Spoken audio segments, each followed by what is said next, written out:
Froze again. Okay, that was me. All right, here we go. Good evening. My name is Rich Sharp, and I'd like to welcome everyone to our weekly show. We call it Tournament Horse Racing. It's brought to you by Broke Guys Handicapping. Here's how it works. We've got a little horse racing tournament going down this year, actually. We've broken the horse racing calendar down into four separate tournaments. Each tournament consists of approximately about 10 racing days. We pick four races from each of those racing days, and we compete against each other for prizes. We have four horse players, and each player makes a mythical $2 win place bet in each of the four races that day. We measure return on investment. We all call it ROI out here. So the horse player with the highest ROI after four races will win that race day, and the horse player with the highest overall ROI after 10 of those race days actually wins that tournament. We keep track throughout the year. We've actually got four of these tournaments that'll run throughout the year. At the end, we'll have one year-end champion. That's how the tournament works. And now it's actually time to introduce you to our horse players. I'm going to actually start out here on the West Coast. He's just to the north of me. He's one of my really good friends. I haven't seen him in about 45 minutes or an hour. Yeah, about an Uh, hour. he lives in Menifee, California, and his name is Steven Newsom. Steve, again, haven't seen you in quite a while now. How you been? Oh, I've been outstanding. How about you guys? Yeah, you know, pretty good. It's Friday night. I'm handicapping with my closest friends.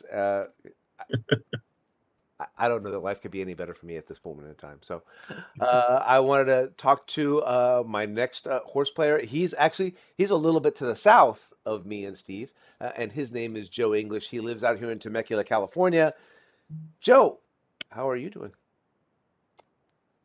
Doing well. Glad it's Friday. That's for sure. Absolutely, absolutely. Last, certainly not least, uh, he is farthest away from us. He's nowhere near the same zip codes as me and Steve and Ray are. He's in Staten Island, New York. We love him just the same. Ray Torado, how are you, my friend? Hey, how you doing, guys? Doing good, doing good. Get ready for a big snowstorm. Not like you.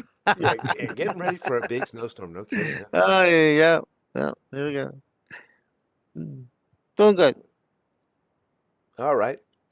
We are going to get started here. We're actually playing Gulfstream Park this week, and you know what? Actually, before I forget, let me throw in my little disclaimer here for the team. I just want to make a reminder for everybody that Joe, Ray, Steve, and myself, we're all friends. We're all horse players. We do this show for fun, and we try not to take ourselves too seriously. We're not a touting service. We're not making any recommendations on our picks. We're certainly not selling our picks. We are just horse players. We love our sport, and we enjoy competing against each other for fun. We hope you do as well. And with that, I will let you know that we are heading out to Gulfstream Park this weekend, just about like every other horse player in the country is. It is Pegasus World Cup Day. But before we do that, I will take you into last week. We actually just completed our little preseason tournament that we had that we all compete in, and you guys are seeing the kickoff of our 2022 tournament. And but before that, I will go ahead and show you the results from last week's tournament, guys.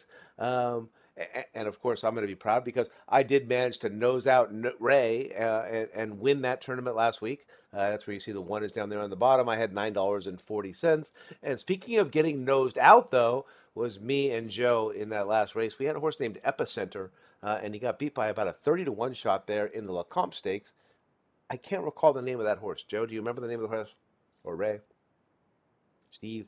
Um, who was it? My horse. Yeah, it wasn't our horse. It wasn't your horse, and No, it wasn't Joe's horse. It no, wasn't Steve's horse. It wasn't any of our horses, something like that. no, sir. But that nose did actually cost me the victory here in a little preseason tournament. Mm. As you see there, Ray, even though I got you by $3 in that last race to give me the second win, you did beat me by $3. Very strong performance in that opening day race there at Santa Anita Racetrack. Ironically enough, at Santa Anita of all places, you got me.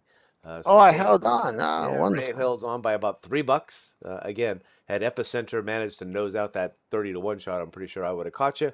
And Mm. Steve, you're right there. And Joe, as is often the case with a returning champion and things like that, it was the preseason. I think he was sitting out his top picks.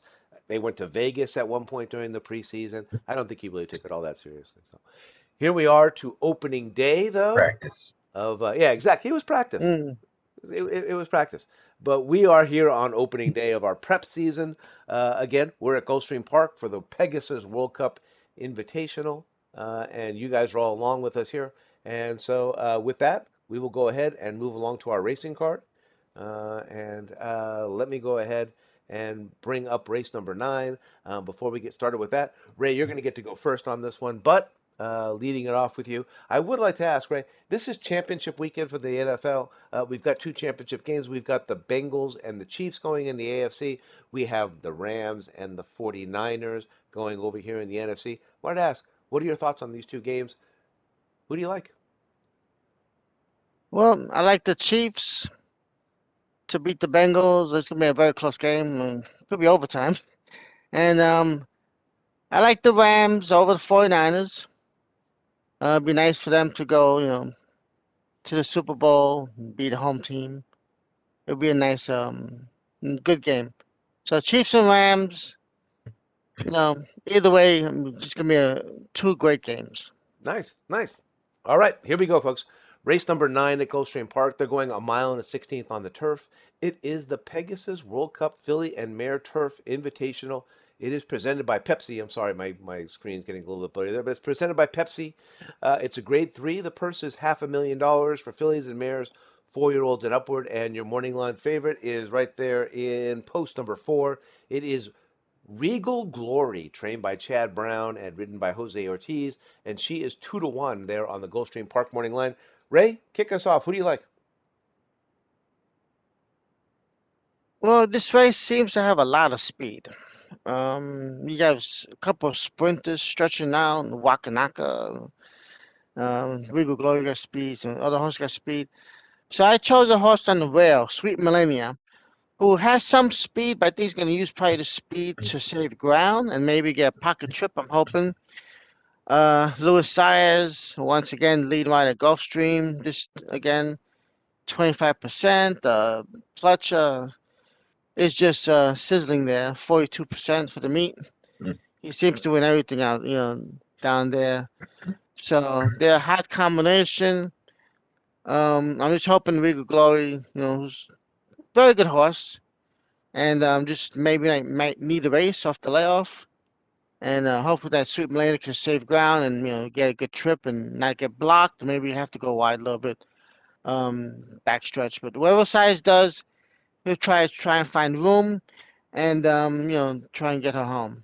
So she's been improving. She's been 12 out of 15 in the money, and second race off the layoffs. I think she'll improve off the last race where she won. So she hasn't put together back-to-back wins on the form, but has been close in a few races. So I think she's ready for her, to keep on improving. So Sweet Millennium for me. Joe, who you like in this race? Well, I agree with you, Ray. The speed, it seems like there's a plethora of it. So I went with a horse who's, well, not 5-1 for sure. I'm about quadrupling that. I went with the outside horse, number 11, Bipartisanship, who's 20-1 on the morning line. Way back in Ireland, she ran third behind Pearls Galore in a Group 3, which hinted that she had some quality. And it looked like she put it all together in the Tropical Park Oaks when she hit Gulfstream. Maybe she just didn't like the cold weather up in the Northeast, and maybe she just, like I said, she ran a really nice race that day. Grand Motion's been on a nice roll over the last couple of weeks, 4 out of 11.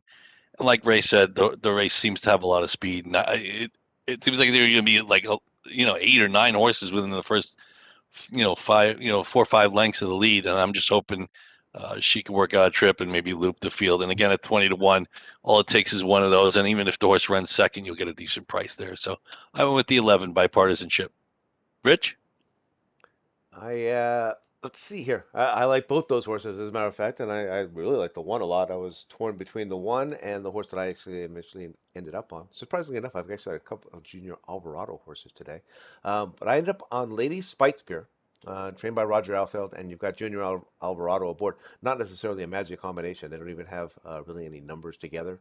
Roger Alfeld is one of the better trainers, if not the best, up there at Woodbine.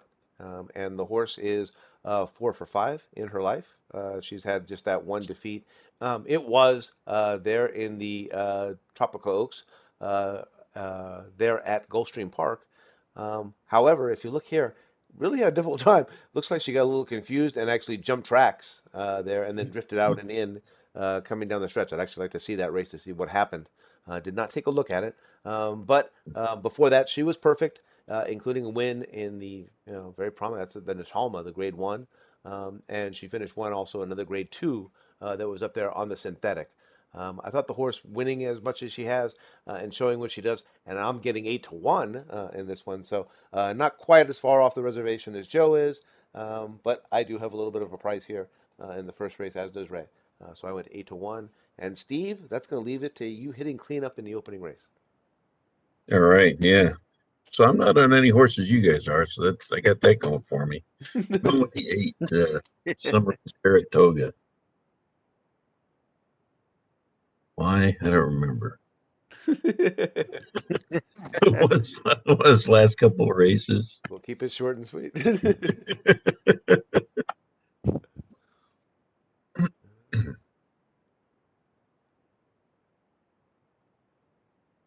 It's always nice to have a summer in Saratoga, I tell you. Oh God, one of the things Oh that yeah. one of the things that's on our bucket list, if I'm not Uh, mistaken. So a nice 4 hour, three to 4 hour drive up there, 200 miles, right up the thruway. we're going to go ahead and move along to race Mm, number yeah. 10. Joe's going to be leading it off for us here in race number 10. But before we ask for his handicapping thoughts in horse racing, we're going to ask for his handicapping thoughts in the NFL. Joe, who do you like on Championship Sunday? I'm not going to be as much of a chalk eating weasel as my predecessor was. I do like the Chiefs. I think the Chiefs will win, and I think the Bengals might actually get a backdoor cover though. I just think the Chiefs are in playoff mode now, and they're just doing. Obviously the game against the Bills. I thought the winner of that game was going to win the Super Bowl, regardless of who came out of which other conference and which other games. And I actually kind of like the Niners again to beat the Rams in a close game. I'm thinking by maybe like 2 points, 26-24, something in that range. Those two teams, it seems like they played two different halves in each of the first two games, and I mean, maybe it's just that the Niners just happen to have the Rams number right now, and until the Rams actually prove that they can beat them, I got to go with the Niners again. All right. On to race number 10. They are going 1 mile on the main track. Excuse me. And this is the Fred W. Hooper Stakes. It's presented by Hillendale Farms at Exalpa. Grade 3, first is $150,000, 4-year-olds and upward, and your morning line favorite is in post number 1, right there. Fearless, trained by Todd Pletcher, ridden by Luis Saez, 5 to 2 on the Gulfstream Park morning line. Joe, who do you like? Rich, let me just correct something. I thought the 8 Speaker's Oh, Corner, excuse the me. other Pletcher, was the favorite, and maybe I'm mistaken. I thought he was Excuse me. 2 to 1. I 7 to stand 2, I corrected. think. You were right. It is. No, yeah, It I is thought the he was eight two. He's Speaker's two to Corner. one. Yeah, no, no, not that it. I mean, not that it really Really? matters. Oh. I mean, yeah, yes, he's impressive. Speaker's Corner. There've been a lot of horses in this race who've done well around 2 turns, and I ended up on the horse that you originally thought as the favorite, and that's the one Fearless. 4 for 5 lifetime at Gulfstream, and I just think he's going to get a really nice setup. It seems like there's enough speed between Speaker's Corner, Liam, and Girolamo's attack, and he doesn't have to be. He can sit like Ray was talking earlier. He could sit the pocket trip, and he can just tip out, or maybe he can get through on the rail. Like I said, I just think he's going to get a good setup for that Pletcher size combo that Ray mentioned with Sweet Melania in the first race. So I went with the one Fearless. Rich.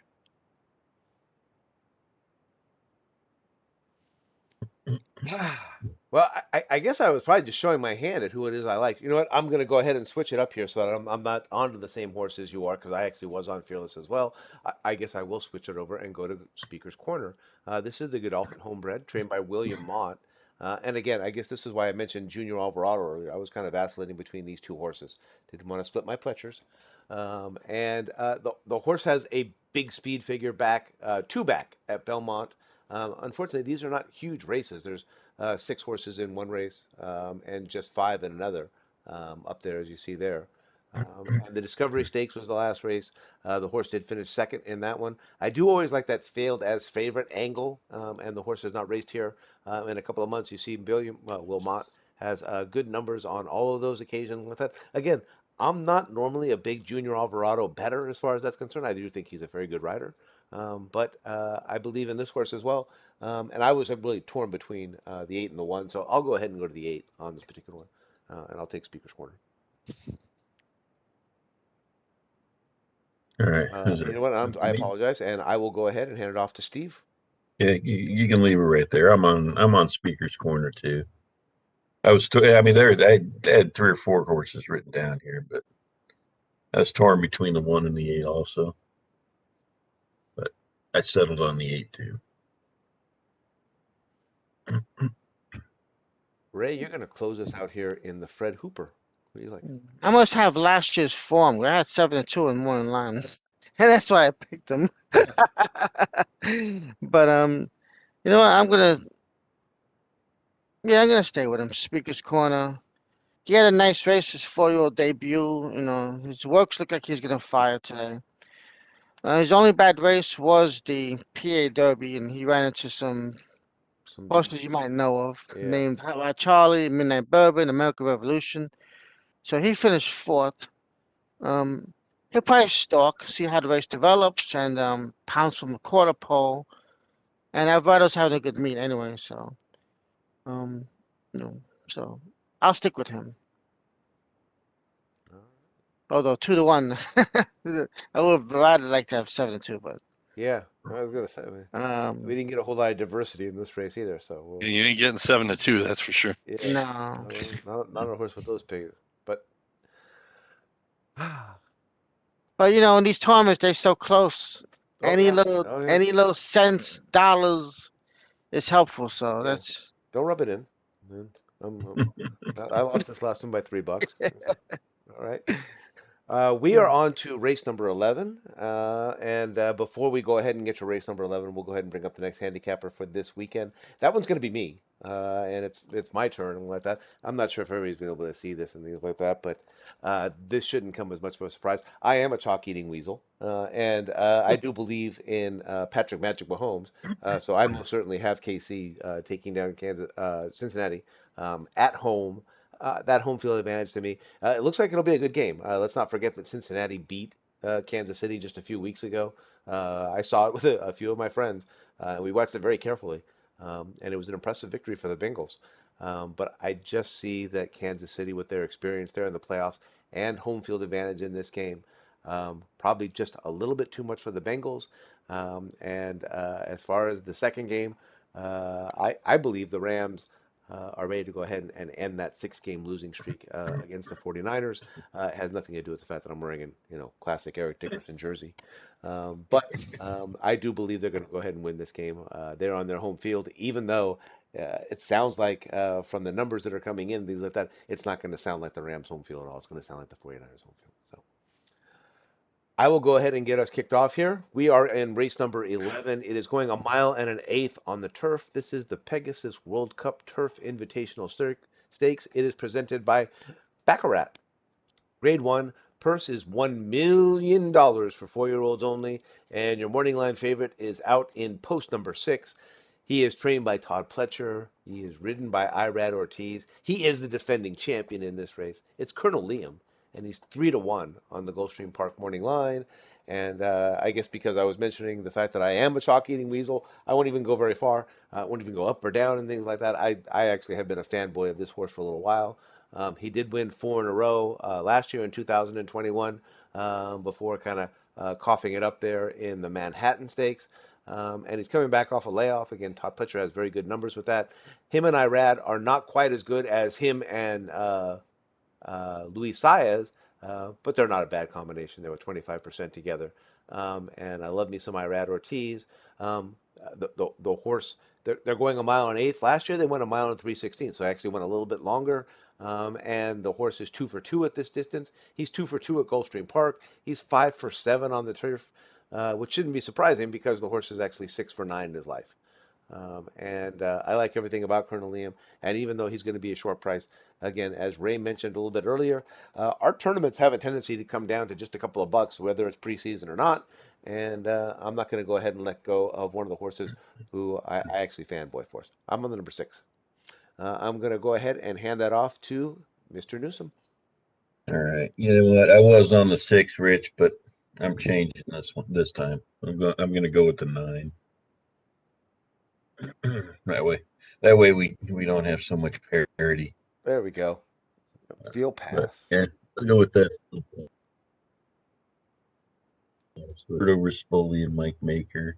I like Rispoli on the turf. No.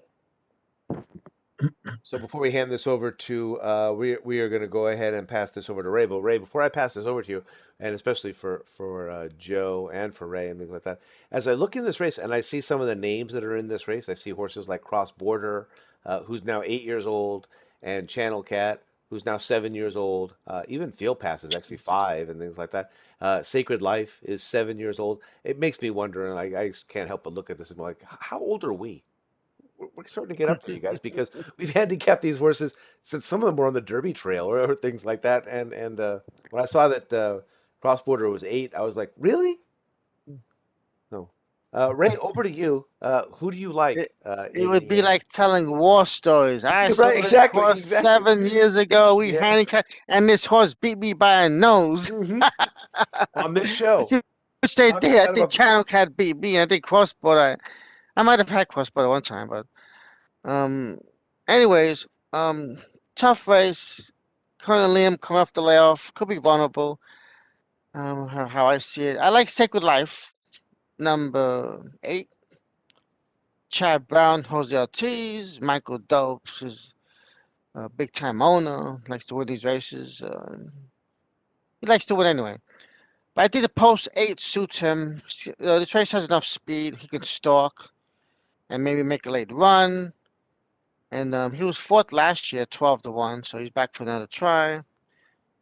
Had a decent season last year. He's getting older. He's probably gonna need some pace. So if I mean if Curlium's ready, he'll be awfully tough. So we're hoping he's not fully cranked up. But for a race like this, I'm pretty sure Pletcher would have him fully cranked up. He's a good horse, but we'll try and beat him. Even if we get second, it'll be a decent price. So I like Sacred Life to come up and run a big race. So Joe, you're hitting cleanup in the turf. Well, as much as Steve didn't Joe, sorry, want yeah. to, as much as Steve didn't want to Which one you have picked? the same horse as Rich did, he's gonna have the same horse as me. I went with, I decided on Field Pass. What's his, He had the best. uh, His best buyer speed figure was off the bench when he ran fourth in the Maker's Mark behind Raging Bull. He's up there on my wall somewhere. It's funny that the ride on this in the Seabiscuit from Rispoli was really good, and I'm happy that he's decided to come along. The horse has been in good form at least the last couple. I'm not going to ding him for the 8th and the 4-star Dave, despite the wide trip. And you're getting Mike Maker at 10-1, so I'll take the 9 Field Pass to pull hopefully a minor upset and make the people at the NHC, some of the people at the NHC tomorrow, happy if they decided to take Field Pass in the 11th. Absolutely. Beware Mike Maker in any kind of a long turf race, right?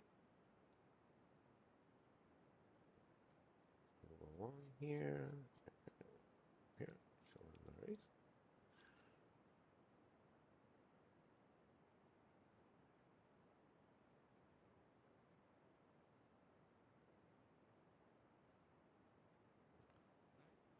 And let's go ahead and we'll move along to our finale. This is our feature race. And Steve, you're going to be going first. But before I go to the race, I'd like to hear your thoughts on championship weekend. And just so you know, yeah, I'm waiting anxiously for these. You're waiting anxiously for my picks. Yeah, especially since we're gambling against each other this weekend once again. Well, no surprises here. I like Cincinnati, or I mean, I like Kansas City. I think Cincinnati's got offensive line problems, and they gave up what 9, 10 sacks last week. Frank Clark and the defensive line is going to 9, have and they could have had about 13. I don't see this game going too well for Cincinnati. To be honest with you, I don't think it's going to be close. Um, and then I like the Rams. Maybe get the monkey off their back and beat San Francisco here.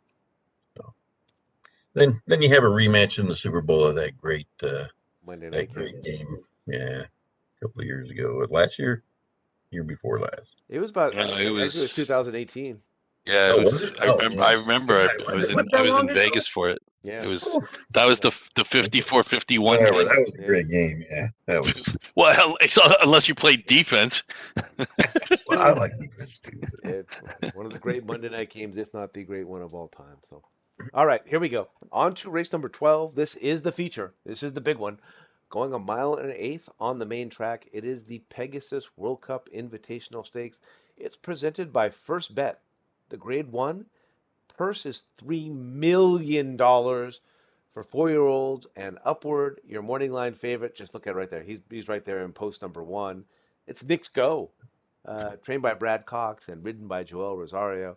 He is 6 to 5 on the Gulfstream Park morning line. Steve, who are you going with in the big race? Yeah, I don't know how you don't go with Knicks Go, but I'm going to go with the four. Life's good. Life is good. Get off the. I mean, still heavily, probably be heavily bet. You got Irad Ortiz on board with Todd Fletcher. I mean, that's a Hall of Fame combination right there. Mm-hmm. But, yeah, the horse had some good speed figures. One 5 of 6. Got second in the one race. Previously trained by Bob Baffert. Okay. Okay. Now this horse is starting to sound familiar. Oh yeah. Yeah. Yeah. Ray, over to Yeah. you, my friend. Well, they are touting this as a two-horse race, and I have to agree. Uh, the only difference I see, and I'm going to go with the one Knicks Go, is because he has gone that extra furlong. He has gone more than an extra furlong. He's gone a mile and a quarter, and he's won. I know these two, they're going to be cutthroat. No, I mean, I don't think any jockey's going to shy away from the lead. But I think when it comes down to the last part of it, I think Nick Score might have a little more stamina. He's been there. Life is Good's a great horse. He's gone as far as a mile and 16th. It'll be a good test for him. I mean, no doubt he could win the race. I mean, Nick Score being on the rail could be a little compromise. So with the break, being on the inside of Life is Good, I'm pretty sure Life is Good is going to stalk on the outside. So usually in a case like that, the outside horse does get a little better trip. Just being on the outside, he has, just run freely. But I'm gonna go with Knicks Go, just hoping that that last eighth, you know, might wear down. Life is Good, so that's my bet. But don't be surprised to be a third horse coming from the outside to beat both of them. But I don't know who it is, so I'm not even gonna try and handicap that one. Joe, maybe you found them. Mm-hmm. Ray, I like looking for that. I hate not I don't want to say it that way. I don't hate match races. I hate where Yeah, everybody's on the same two horses, and I'm always going to look for another. I mean, you heard me today. I didn't go with Regal Glory. I didn't go with Colonel Liam. I didn't. No, I'm sorry. I looked not long really because I looked at the figures for these two horses, and I mean these two horses should be. It would not surprise me if one won by 5 lengths and they were about, I don't know, 31 lengths clear of the rest of the field. It's just that yeah, the gap is that wide between the top two and the rest of them. So the only way they get beat is if they kill. I mean, they'd have to me. It'd be like it'd have to be like one of those Santa Anita races down the hill. It'd have to be like 20-4, 42-4 for it to for them to get cooked. I just can't see that happening. They're both the jockeys are both too smart. Again, I went with Nick's Go just like you, Ray, for all the reasons you mentioned. I would love to have found somebody who I think could upset the apple cart because and it's funny. This might be the first race I've ever seen outside of Los Alamitos where you might see both horses at even money or below. It would not surprise me because they're just so much better than the rest of the field. But Nick's Go for me, Rich. Sorry. Nothing to be sorry about. We've got a clean split here. We got two handicappers on the one. We got two handicappers on the four. Nobody should be surprised, even though it's a Todd Pletcher horse. I consider Life is Good one of our West Coast speed horses. And you know how I feel about them when they come against those East Coast speed horses. I think Life is Good is going to smoke him. He has been beaten once in his life. It was off a little bit of a layoff when he first started first started running for Todd Pletcher, I should say. And it was Jackie's Warrior who beat him, so it's not like we got beaten by a flout. Other than that, in 5 lifetime races, the only horse who has ever even gotten within shouting distance of Life is Good is some pony named Medina Spirit. He's got Irad Ortiz aboard. As Joe and Ray and Steve have already said, we're going to see a good old-fashioned speed duel with these two going after each other. Again, I don't think anybody's going to burn each other out, but I do believe Life is Good is the better of the two horses, and he's going to show it tomorrow. So I've got the 4. It's sad that it's Nick Go's last race. Yeah, he's been a really Um, solid horse for us to all watch. and you Guys, know, just take a look at the screen. Does that look right for your pick fours? I know we're getting quickly running Mm-hmm. out of time here. All right. I am going to go hmm ahead and come on I'm back to good. you guys. Sounds Everybody's good? good. Yep. All right. Mm-hmm. I am coming on back. And, I hope you enjoyed our show.